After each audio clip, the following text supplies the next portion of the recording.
Mark Kopinski. Let's go around the world to find some of your favorite investing spots. And we'll start with Europe. You like Europe. Did fairly well last year, flat this year. What takes it ahead for the rest of 2014? I think you have to really understand that European economies are about 18 months behind the recovery in the United States. So we're starting to see that come through in stocks and in earnings. And that's what we really look for. In your most recent note, you called Japan an experiment. Japanese stocks are down around 8% year to date.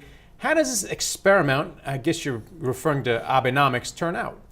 Well, I think there's a lot of big questions here that we have to watch and see how they play out, especially into the second quarter.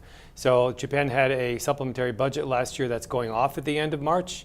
They also need to continue to have the yen weaken, and I think what the manufacturers need is that yen to stay weak, otherwise they're not going to spend money domestically.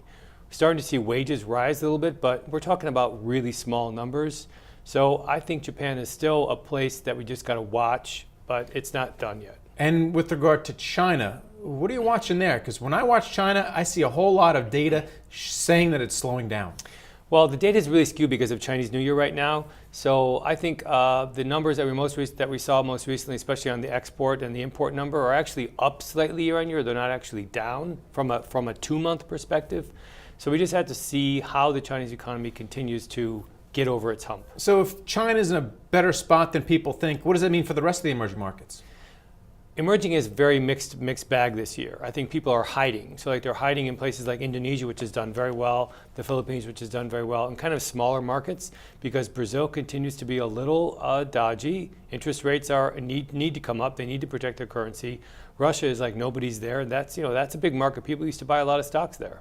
And then finally, is the best place to invest back here in the USA? Stocks are flat this year, up 30% last year. You like having your money here? Right. I think you can't bet against the U.S.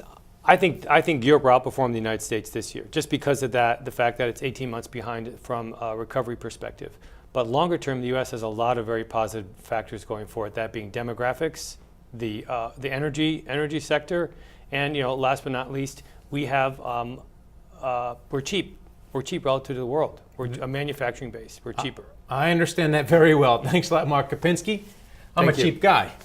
And thank you for watching The Street.